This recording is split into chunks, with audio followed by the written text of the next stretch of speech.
En una de las tierras más hostiles del planeta, un pueblo muy antiguo de gentes llamadas israelitas creó un ejército y desarrolló un imperio. Sus ancestrales hazañas militares están descritas en uno de los textos religiosos más famosos de la historia, el Antiguo Testamento de la Biblia. Pero leyendo entre líneas, los antiguos historiadores militares son capaces de descifrar los secretos de los soldados bíblicos, examinando las armas, las estrategias y sus comandantes, incluyendo algunos guerreros inesperados como Abraham, Moisés y Débora. En ninguna otra historia militar de esa época hay tantas maniobras tácticas tan diferentes y sofisticadas que son el objeto de este estudio de la historia militar israelita. Desde un punto de vista histórico y especialmente militar, la Biblia puede servir como un manual de guerra. La sangre corría a menudo libremente, más que el agua bendita, en los días del Antiguo Testamento. Los secretos militares de la Biblia aún estaban por revelar, hasta hoy. Batallas de la Biblia, capítulo 1. Ocurrió hacia el siglo XIV a.C., en la zona sur de lo que hoy es Israel. Una fuerza de unos 300 soldados buscan a un ejército que ha invadido la zona y ha capturado a muchos pobladores. Uno de los cautivos es un hombre llamado Lot. Será un sobrino de Lot el que lidere la fuerza de rescate, pero él no es un hombre corriente. Es el padre de los israelitas y está a punto de librar una de las batallas que describe la Biblia. Su nombre es Abraham. Una de las muchas cosas interesantes que encuentras al estudiar las batallas de la Biblia es que en ninguna otra historia militar de la época hay tantas maniobras tácticas diferentes y sofisticadas que hayan demostrado ser militarmente válidas como en la historia militar israelita. Y todo comienza con Abraham y el rescate de Lot. El doctor Richard Gabriel es un eminente experto en historia y en las ancestrales estrategias militares. Su experiencia como comandante de pelotón en Vietnam le ha permitido examinar la Biblia desde una perspectiva única, a través de los ojos de un soldado. Las teorías militares de Gabriel sobre el Antiguo Testamento son controvertidas. Lo que hice fue volver al pasado y analizar las batallas de la Biblia desde la perspectiva de un soldado de tierra, como yo mismo, como un soldado de combate, como una persona a la que han herido y a la que han acosado hasta la muerte. Simplemente míralo desde esa perspectiva, desde un simple soldado de tierra, y la historia militar de la Biblia adquiere sentido. Y la respuesta, yo creo, sin lugar a dudas, está ahí.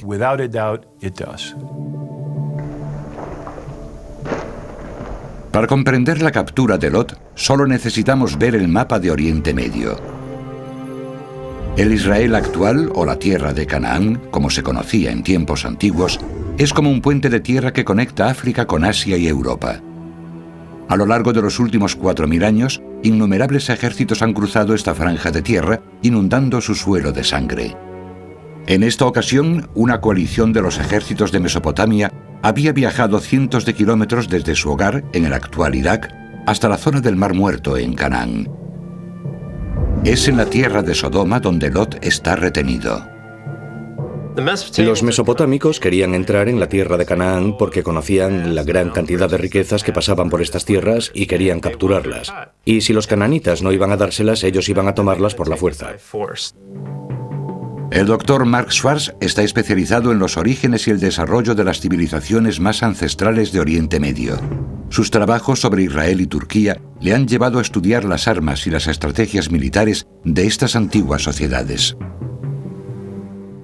Los mesopotámicos derrotaron a una coalición de reyes cananitas en la zona del Mar Muerto. Saquearon y arrasaron ciudades en esa zona e hicieron esclavos. Pero hicieron algo más que un buen botín al tomar a Lot como cautivo, porque era el sobrino de Abraham.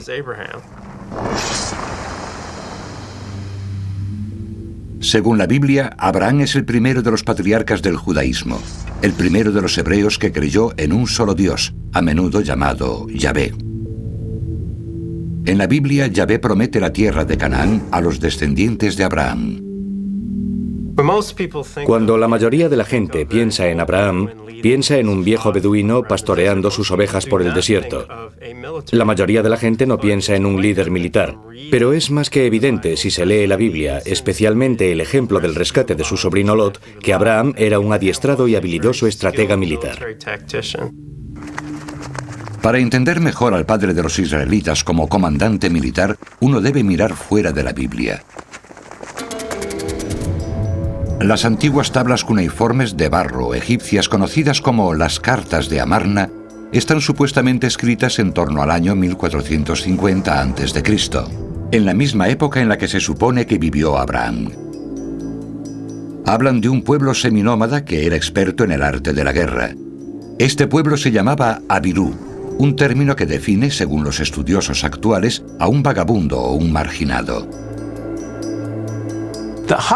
El Abirú no era en absoluto un grupo étnico. Lo que eran es una especie de pueblo errante. Se movían por Oriente Medio, por Canaán, Mesopotamia y Egipto.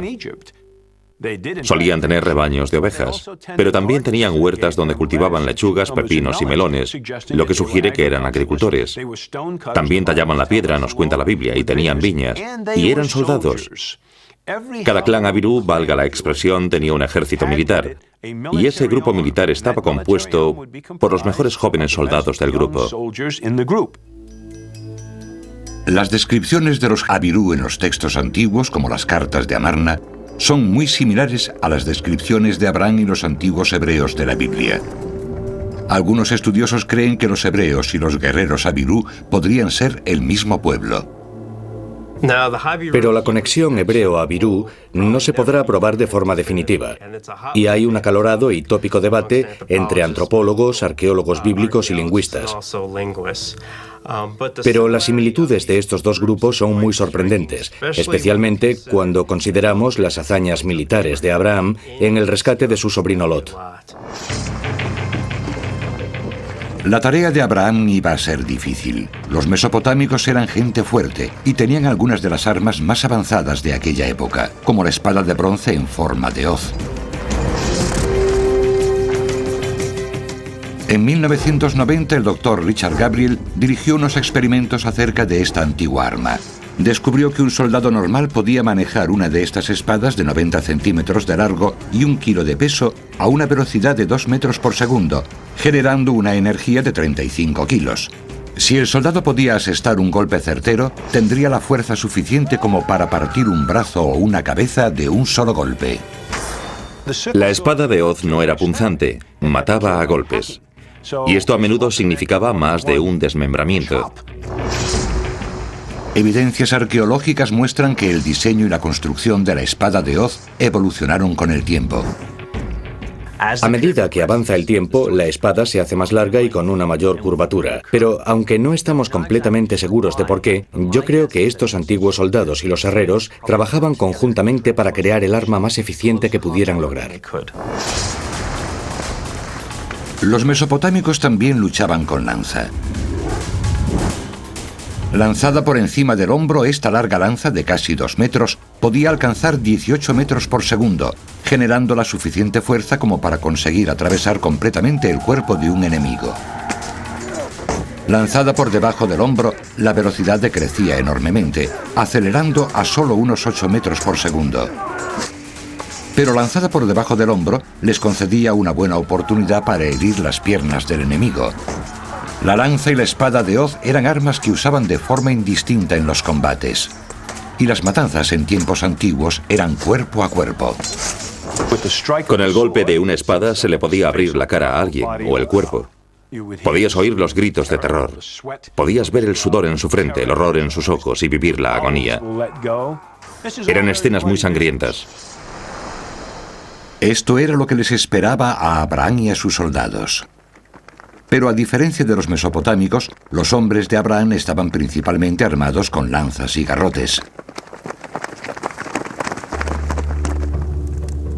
Sin embargo, estas desventajas no frenaban al padre de los hebreos. Abraham diseñó el futuro de los líderes militares israelitas, ingeniando un ataque al estilo de la guerrilla. Los primeros ancestros de los militares israelitas demuestran que la Biblia todavía está por ser desvelada.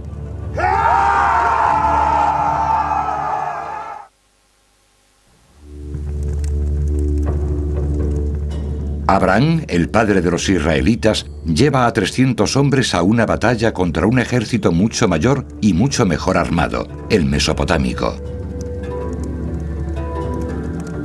El objetivo es liberar a los cautivos israelitas, incluido el sobrino de Abraham, Lot.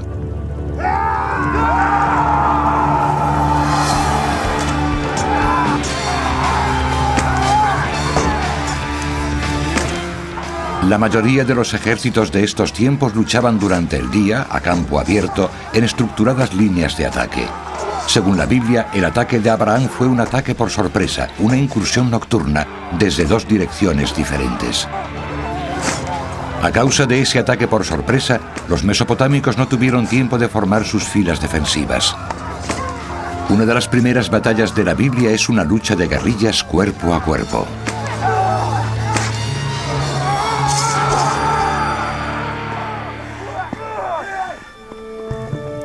Y él mismo se dividió contra ellos, él y sus sirvientes, durante la noche, y los golpeó.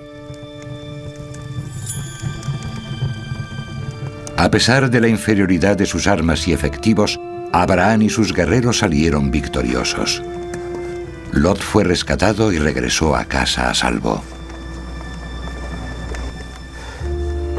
En la Biblia, Dios promete a Abraham que será el padre de las naciones. De hecho, el patrón de Abraham como líder militar y político del clan Abirú es un patrón que se mantiene a lo largo del Antiguo Testamento en futuras batallas de la Biblia. Así que, en cierto modo, Dios mantuvo su promesa con un ligero matiz. Abraham no solo se convirtió en el padre de las naciones, se convirtió en el padre de los guerreros. Sería un guerrero de Israel el que se convertiría en el héroe de la siguiente gran batalla de la Biblia. Su nombre, Moisés. Y la batalla es la llamada el Éxodo. Casi todo el mundo que haya leído la Biblia conoce la historia del Éxodo. Es la historia de un pueblo que estaba oprimido y esclavizado y que escapó de sus opresores, cruzaron el desierto y sobrevivieron con la guía divina. Esta historia es tan común que ha sido recogida en libros y películas, y es una de las que casi todo escolar conoce casi de memoria. El problema es que desde una perspectiva histórica es bastante falsa. Los egipcios, despiadadamente, impusieron sobre los israelitas varios trabajos que debían realizar. Despiadadamente les hicieron más amarga la vida, con tareas duras, con morteros y ladrillos, y con todo tipo de labores del campo. Si se lee el texto de la Biblia en hebreo, se utiliza la palabra abadim. Abadim no significa esclavo, significa trabajador o sirviente. La cuestión es que los israelitas en Egipto no eran esclavos. La idea de que los israelitas pudieran no haber sido esclavos en Egipto contradice las creencias fundamentales judeo-cristianas. Pero al estudiar el Éxodo desde una perspectiva militar, se arroja una nueva luz sobre este viaje histórico. Es una situación delicada porque fuera de la Biblia no hay textos definitivos que corroboren o puedan defender o refutar el hecho de que los israelitas fuesen esclavos o no. Pero si nos hacemos esta simple pregunta, ¿podría un simple pueblo de esclavos levantarse contra el poderoso ejército egipcio y sobrevivir? Lógicamente no parece probable. Pero ¿y si no fuesen esclavos? ¿Y si de hecho fuesen un grupo con experiencia militar? Recordemos a Abraham y sus hazañas militares. Pero un grupo de gente viviendo en Egipto con poder militar da una visión completamente diferente a la historia.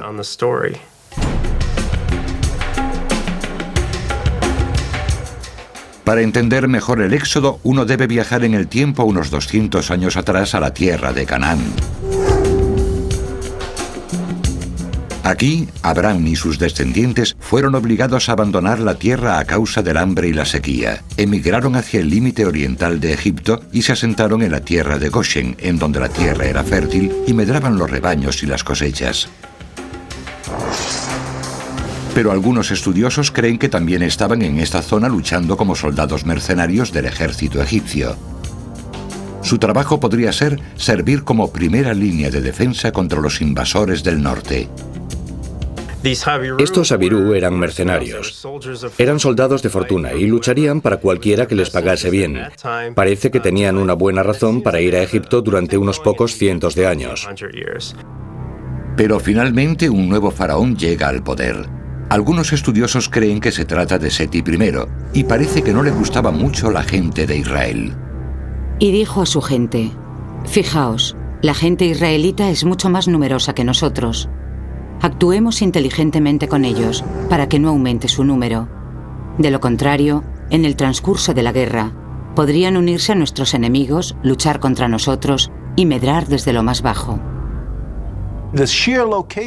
La localización concreta de donde estaban los Habirú en la tierra de Goshen, situada en una ruta clave para la invasión o defensa de Egipto, probablemente convenció a Seti, un guerrero profesional, de que tenía que hacer algo. O bien expulsarlos o debilitar su influencia. Al menos apartarlos de esa zona geográfica. Así es como actuó Seti, según creen la mayoría de los historiadores. Fue el primer emperador de la historia que impuso a los israelitas un trabajo físico.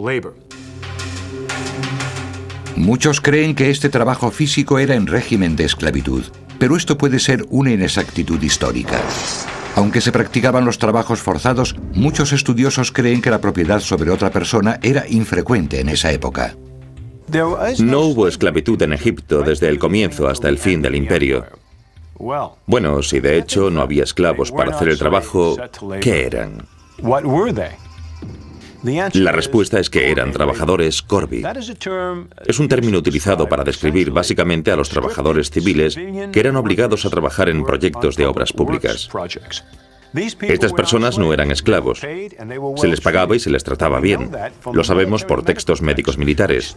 Los médicos militares cuidaban de los trabajadores para asegurarse de que fuesen bien tratados y de que estuviesen bien alimentados. Fuesen esclavos o no, la degradación de soldado a trabajador físico común seguramente les indicó a los israelitas que era el momento de abandonar Egipto. Habían perdido su estatus de nobles aliados.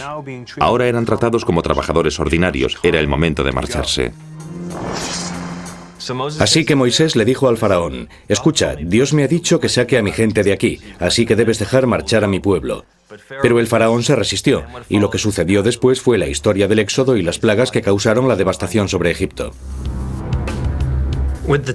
Con la 10ª y última plaga, la muerte del primogénito, llega el permiso del faraón para que los israelitas pudiesen por fin abandonar Egipto. Pero la Biblia dice algo muy interesante acerca de lo que sucedió inmediatamente después de este episodio, algo que nos hace cuestionarnos si eran esclavos o no. Ahora los israelitas se alzaron con sus armas y salieron de la tierra de Egipto. Por supuesto, los esclavos no huyen armados de sus opresores.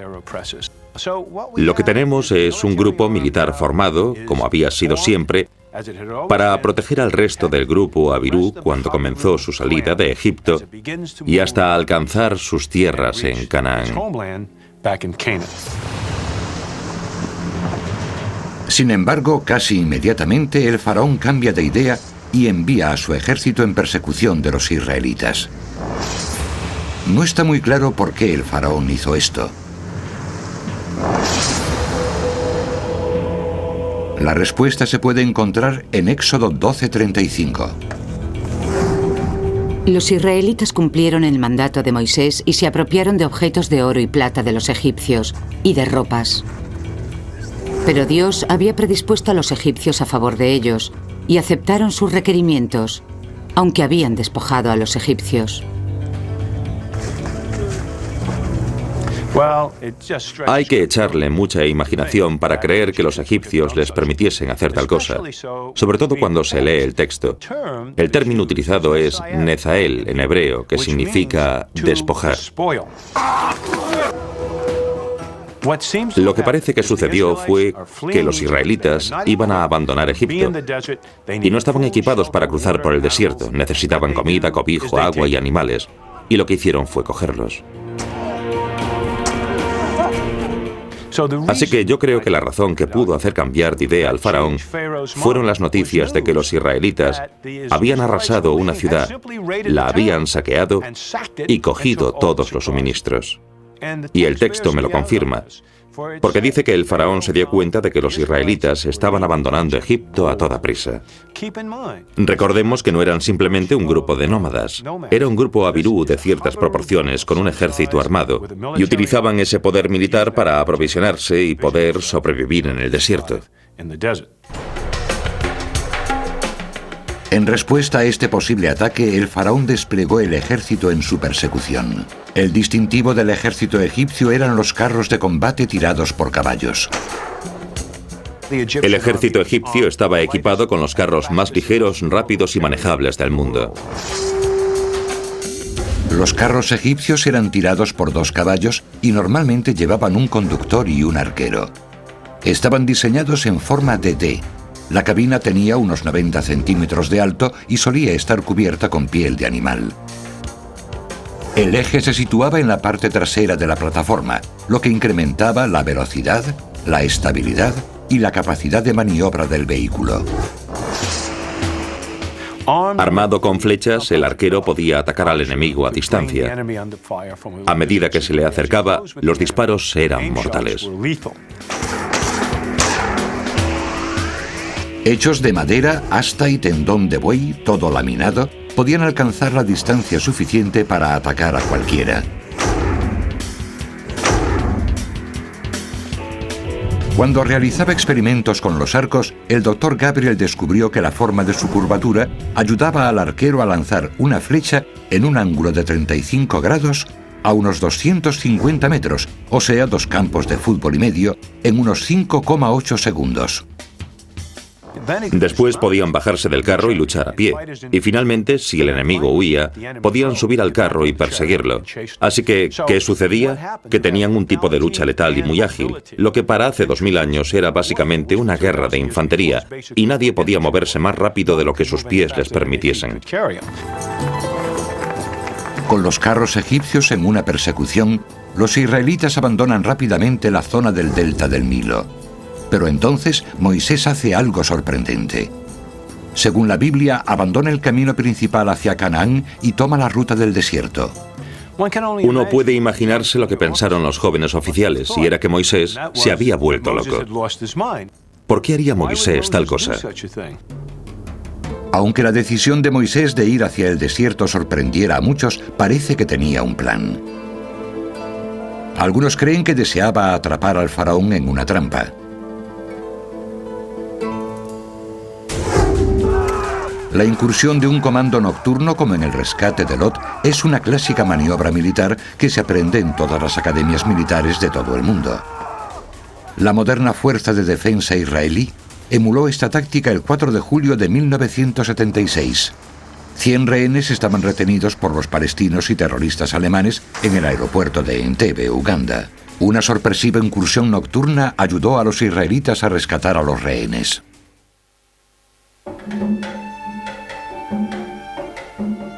Los israelitas habían comenzado su éxodo desde Egipto y marchaban hacia Canaán, una tierra que supuestamente les había prometido Dios. Perseguidos por los carros egipcios, el líder militar de Israel, Moisés, abandona el camino que les lleva a Canaán y dirige a su gente hacia el desierto. La Biblia afirma que Moisés había pasado previamente 40 años en el desierto. Y al igual que cualquier buen comandante militar, tenía un conocimiento profundo del terreno. Algunos creen que sabía exactamente dónde estaba y a dónde se dirigía. Y según la Biblia, Dios les guiaba el camino. Dios iba delante de ellos como una enorme nube durante el día para guiarles el camino, y como una columna de fuego durante la noche para iluminarles, para que pudieran viajar de día y de noche. La columna de nubes y la columna de fuego sobre las que leemos en la Biblia fue lo que condujo a aquella gente a través del desierto.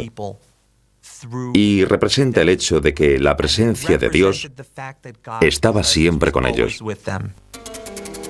Aunque las columnas de humo y fuego tienen un significado religioso, también se puede explicar desde una perspectiva militar. Unos antiguos relieves egipcios muestran una escena en la que el faraón Ramsés está sentado frente a dos soldados, cada uno de los cuales sostiene una gran pértiga. En la cima de una de estas pértigas hay un jeroglífico del fuego, y en lo alto de la otra hay un jeroglífico de la tapa de un brasero. Por supuesto, si se pone la tapa sobre el brasero, se obtiene humo. Las columnas de humo y fuego son una forma que tiene el comandante militar de comunicarse con el resto de la tropa. Así que la columna de humo y la columna de fuego son muy comunes, al menos para los egipcios. Es un método militar para dirigir a las tropas y marcar el camino. Al final del tercer día de marcha, los israelitas acamparon. Esa noche llegó el faraón y vio la columna de fuego directamente delante de él. El faraón pudo creer que era su propia señal. Sabiendo que la columna de fuego siempre dirige al grupo, le pareció que Moisés había dado media vuelta y se dirigía de nuevo a Egipto. La primera regla de las tácticas militares es siempre tratar de ocultar tus intenciones al enemigo. Moisés estaba tratando de engañar al faraón, haciéndole creer que estaba perdido en el desierto.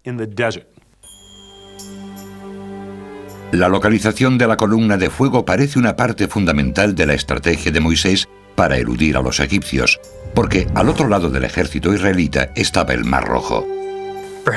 Quizás ningún acontecimiento del libro del Éxodo o incluso de la Biblia entera ha desatado tanto la imaginación como el de Moisés abriendo el Mar Rojo. Quiero decir, ¿quién no ha visto el clásico de Cecil B. DeMille con Charlton Heston elevando sus brazos y partiendo el mar en dos?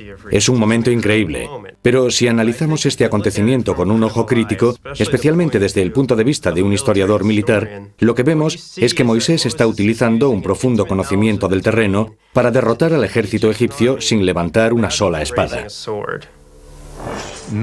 La noche cae sobre los campamentos, la columna de humo se transforma en columna de fuego, y detrás de esa columna de fuego está la ruta de escape que Moisés ha planeado. Ahora bien, cualquiera que haya sido soldado sabe que por la noche nadie mira a una luz brillante, porque si miras a una luz brillante afectará a tus ojos durante al menos 30 minutos. Así que esta es la situación, una luz brillante ardiendo delante de los egipcios. Ellos pueden ver la luz, pero están ciegos a cualquier cosa que haya tras esa luz. Al mismo tiempo, en medio de la noche, el viento del este comienza a soplar. El viento del este mencionado en la Biblia es muy ruidoso, lo que convence al doctor Gabriel de que los soldados egipcios aquella noche no solo podían estar ensordecidos, sino que también estaban ciegos. Es en ese momento cuando Moisés dirige a su gente al Mar Rojo.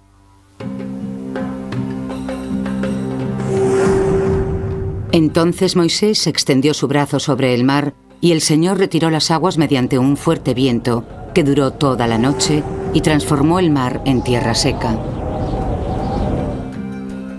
Algunos historiadores bíblicos creen que el paso del Mar Rojo tuvo lugar a unos 30 kilómetros al sur del mar Mediterráneo en unas marismas. Unas marismas sujetas a las mareas. Una explicación de este fenómeno es que la marea baja de tal forma que hace transitable la marisma. El viento del este hace más rápido el proceso.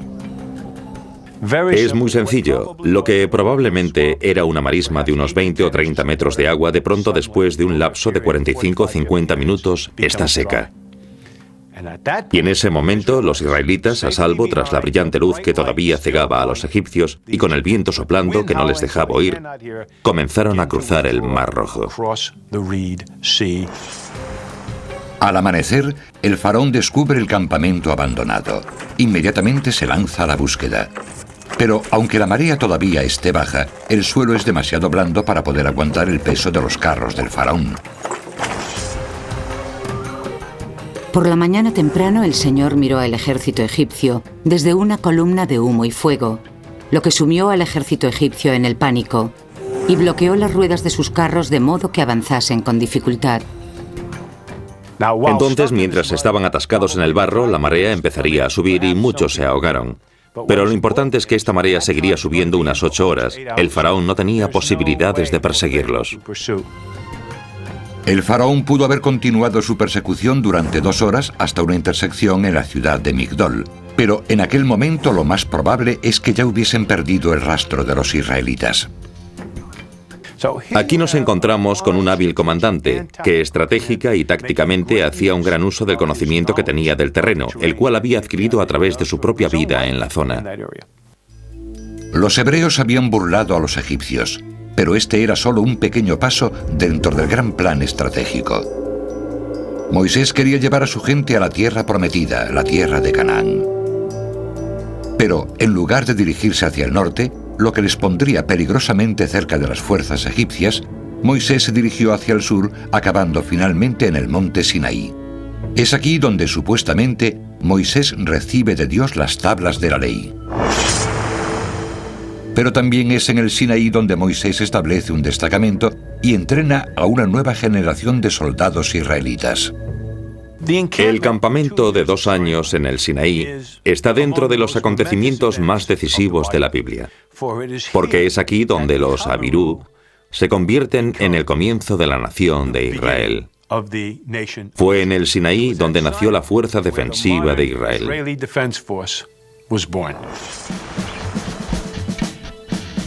Al cabo de 2 años, la Biblia afirma que un ejército bien entrenado y bien organizado sale del Sinaí en una columna formada por varias divisiones. Los rastreadores lideran la marcha, seguidos por los soldados de la infantería pesada que llevan lanzas y escudos. Marchan y luchan en falanges o varias hileras de guerreros entrelazados. Después vienen los soldados de infantería ligera, armados con espadas de bronce en forma de hoz, que tenían la habilidad de atacar muy rápidamente en cualquier dirección. Después venían los arqueros y los honderos, equipados para lanzar flechas y piedras al enemigo. Finalmente, otra línea de soldados de infantería pesada para defender la retaguardia de la columna. La Biblia manifiesta que desde el Sinaí, Moisés dirige a su ejército a un oasis llamado Kadesh Barnea. Aquí, afirman las Escrituras, permanecen durante otros 40 años, incrementando su milicia en fuerza y tamaño, preparándose para la conquista de Canaán. Pero a causa de todos estos preparativos militares, Moisés muere antes de que su gente entre en la tierra prometida. Es interesante si pensamos en cómo conocemos a Moisés. Casi siempre lo hemos visto como un líder religioso, como un profeta, alguien que hablaba con Dios. Pero prácticamente nunca hemos pensado en él como en un líder militar. Y si leemos el Éxodo como historia militar, se ve muy claramente, en un ejemplo tras otro, que Moisés tenía una capacidad superior de táctica y estrategia militar. La conquista de Canaán será responsabilidad del siguiente gran comandante militar israelita, Josué. Y una de sus primeras campañas sería la batalla histórica de Jericó. Quizás una de las maniobras militares más difíciles es cruzar las aguas por la noche. Extraído de una página del manual táctico de Moisés, el general Ariel Sharon dirige una división acorazada a través del canal de Suez en la guerra de Yom Kippur en 1973. La incursión nocturna de Sharon en las aguas condujeron a Israel a la victoria.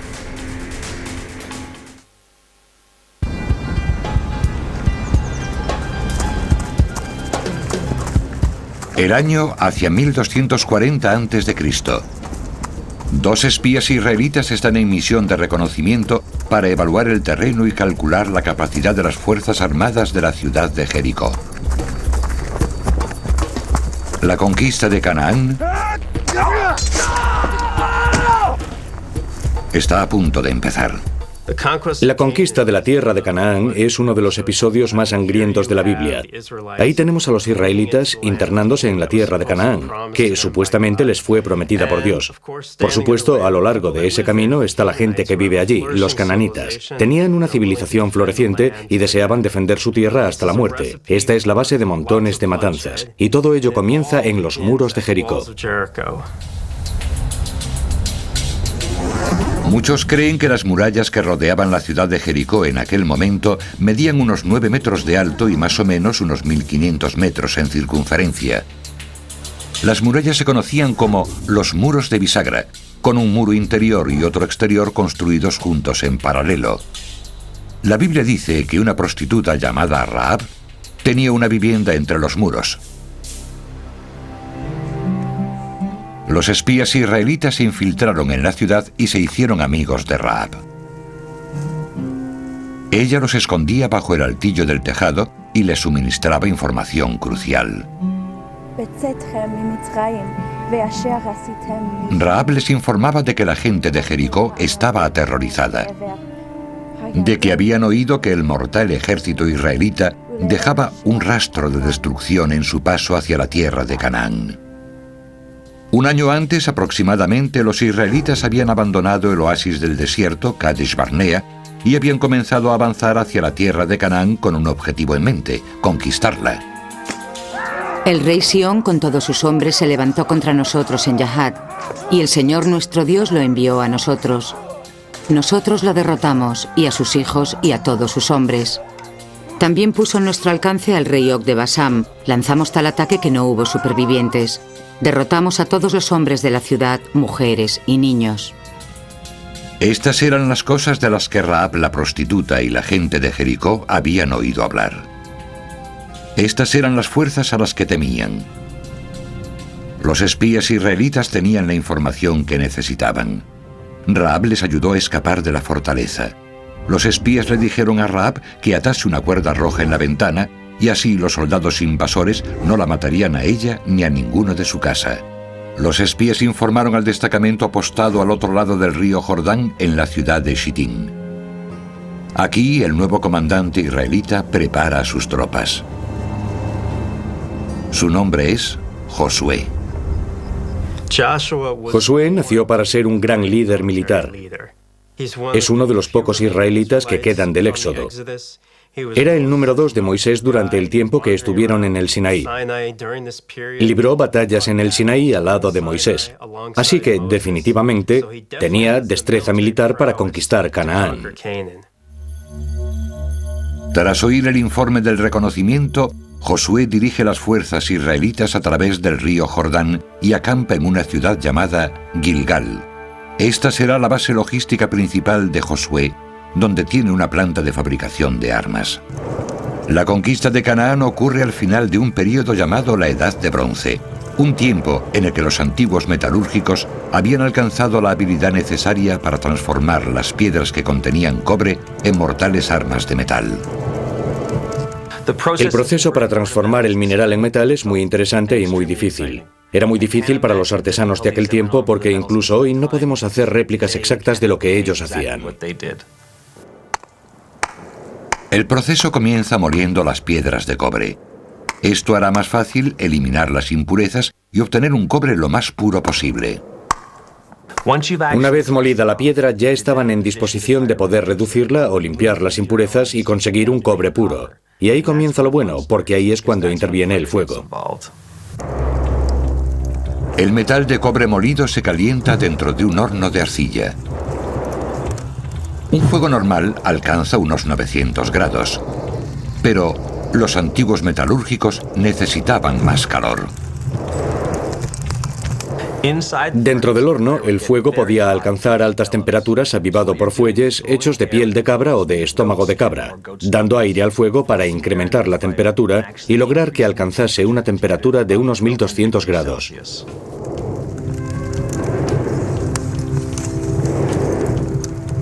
Los antiguos herreros utilizaban carbón como combustible porque ayudaba a remover el oxígeno del cobre, reduciéndolo a puro cobre metálico. Según se iba reduciendo, los minerales del cobre emitían una hipnotizante llama verde. Esta era la clave visual para los metalúrgicos de que el cobre se estaba fundiendo o convirtiéndose en cobre fundido. Normalmente les llevaba varias horas llegar a ese momento. Una vez que el cobre estaba fundido, se colocaba en un crisol dentro del horno y se refundía. Luego se le añadía otro ingrediente para la creación del bronce: estaño. El estaño refuerza el metal y le aporta fluidez para hacer más fácil la fabricación de un arma mortal. Lo sorprendente es que, aunque el cobre abunda a lo largo de todo Oriente Medio, el estaño es mucho más escaso. Las evidencias sugieren posibles yacimientos en Turquía y quizás yacimientos en Afganistán. Una vez que la aleación del cobre y el estaño estaba fundida, los herreros vertían el metal fundido en un molde hecho de barro, arena o piedra. Crear estas armas mortales era una ciencia precisa, en la que los antiguos metalúrgicos eran unos maestros. Cientos de hornos poblaban el paisaje de Gilgal, proporcionando a Josué las armas que necesitaba para conquistar Canaán. Bien armado, Josué inicia su invasión. Estudiosos bíblicos no están de acuerdo en por qué Josué escogió primero Jericó. El doctor Richard Gabriel cree que fue porque Jericó era un objetivo militar fácil. La elección de Jericó es simplemente por esto. Él quería espolear al ejército. Quería que su ejército tuviese una victoria fácil. Nada excita tanto a un ejército como el hecho de ganar. En segundo lugar, él no quería tomar Jericó. Esta no era una guerra estratégica de ejércitos, era una guerra de exterminio. Él, Josué, intenta destruir cada ciudad que puede y a su población para repoblarla con israelitas.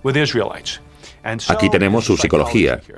Por un lado, destruyes la ciudad y matas a todo el mundo. Después envías el mensaje a las otras ciudades de Canaán. Y si quieres sobrevivir, ni siquiera te puedes rendir. Tienes que escapar. La Biblia dice que Dios estableció un plan para que Josué conquistase Jericó. Pero este plan divino no hace mención alguna acerca del método más típico utilizado en la época para vencer una ciudad fortificada, como trepar por escaleras o el uso de arietes. En lugar de eso, Dios solo le dice a Josué: que marchen todas tus tropas y rodeen la ciudad, que hagan un círculo completo.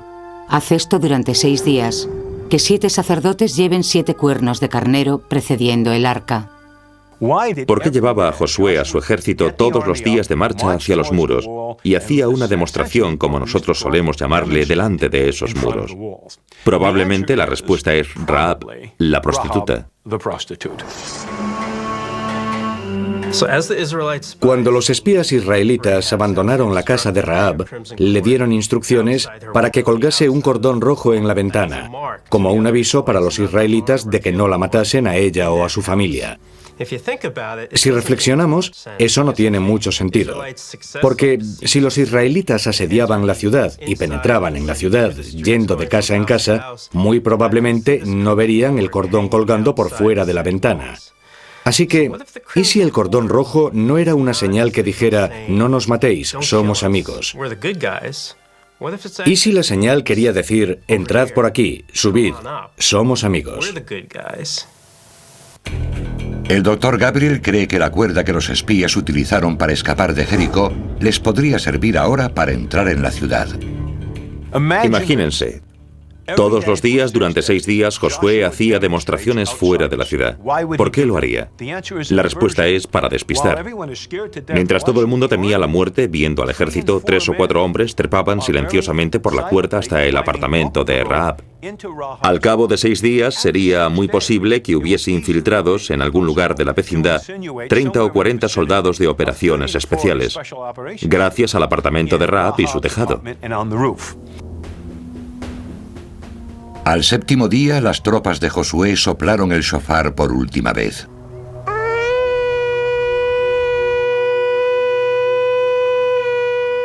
A través de toda la historia militar, los cuernos, trompetas y otros sonidos se han venido utilizando en las batallas como arma psicológica para intimidar a los enemigos, pero también se utilizaban para avisar a los aliados. En Jericó, Josué pudo haberlos empleado para ambas misiones.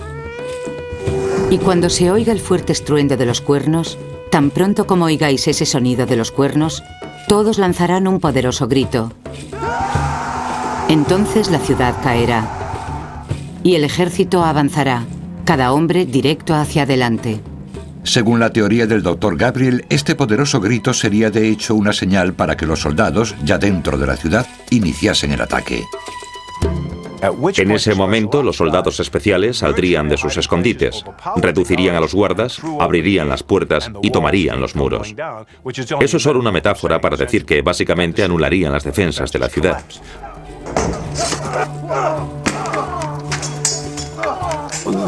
Así que la explicación metafórica esconde un uso de la inteligencia muy pragmático y sofisticado. Los soldados de operaciones especiales, al igual que la fuerza principal del ejército, no tomarían la ciudad al asalto, sino planeadamente. Básicamente los burlaron. Una vez que abrieran los muros, comenzaría el asalto definitivo.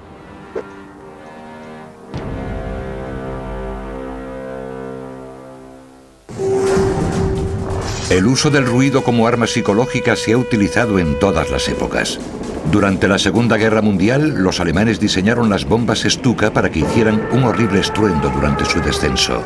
A algunos comandantes norteamericanos, durante la Primera Guerra del Golfo, se les ordenó que hicieran sonar música heavy metal para intimidar a los iraquíes.